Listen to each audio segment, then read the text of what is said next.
نبی پاک صلی اللہ علیہ وسلم کا روضہ وہ یوں سمجھیے کہ وہ ایک جنت کی کیاری ہے۔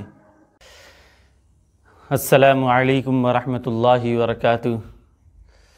الحمدللہ رب العالمین وبہ نستعین، اما بعد۔ قال اللہ تبارک وتعالی فی القرآن المجید والفرقان الحمید، فاعوذ باللہ من الشیطان الرجیم، بسم اللہ الرحمن الرحیم۔ وَرَفَعْنَا لَكَ ذِكْرَكَ وقال النبی صلی اللہ علیہ وسلم ما بین بیتی ومنبری روضۃ من ریاض الجنہ او کما قال علیہ الصلاۃ والسلام۔ میرا محترم ناظرین، آج کی یہ گفتگو جو ہوگی وہ نبی پاک صلی اللہ علیہ وسلم کے روضہ اقدس کے تعلق سے ہوگی۔ اس کی فضیلت کیا ہے؟ پچھلی گفتگو میں یہ چیز آ چکی ہے کہ مدینہ کی فضیلت کیا ہے اور مدینہ کا پرانا نام کیا تھا، یہ بھی آپ لوگوں کے سامنے گفتگو آ چکی ہے، اور اس کے بعد نبی پاک صلی اللہ علیہ وسلم کے ذات و صفات کے متعلق بیان ہو چکا ہے۔ اب نبی پاک صلی اللہ علیہ وسلم کے روضے کی فضیلت کے تعلق سے مختصر گفتگو ہوگی، اور اس کے تعلق سے چند اہم مسائل پر بھی گفتگو ہوگی۔ آپ لوگ ویڈیو کو آخر تک دیکھیں، انشاءاللہ کچھ نہ کچھ آپ کو سمجھ ملے گی۔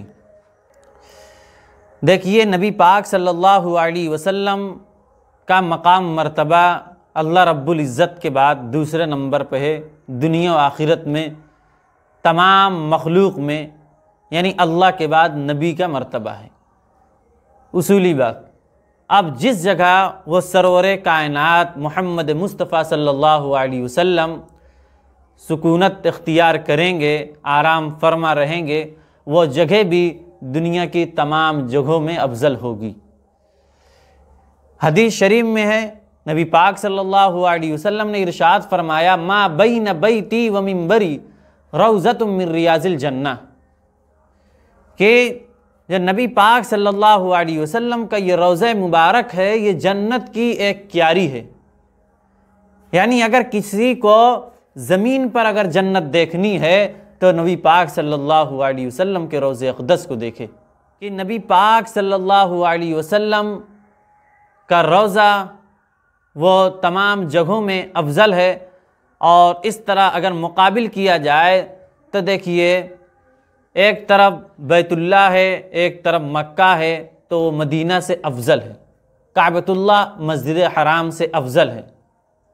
لیکن ہم اس چیز کو بتاتے ہیں کہ اہل سنت والجماعت کا اجماعی عقیدہ ہے، اور اس میں ائمہ اربعہ شامل ہے، یعنی کوئی یہ نہ سمجھے کہ یہ صرف اور صرف احناف کا مسلک ہے، انہی کا اجماع ہے، ایسا نہیں، بلکہ تمام یعنی چاروں ائمہ کا اس پر اجماع ہے کہ نبی پاک صلی اللہ علیہ وسلم کا روضہ اطہر، روضہ مبارک کا وہ حصہ جو نبی پاک صلی اللہ علیہ وسلم کے بدن سے لگا ہوا ہے، چھوا ہے، تو وہ کعبۃ اللہ سے بھی افضل ہے، اور عرش سے بھی افضل ہے، کرسی سے بھی افضل ہے۔ یہ اہل سنت والجماعت کا عقیدہ ہے۔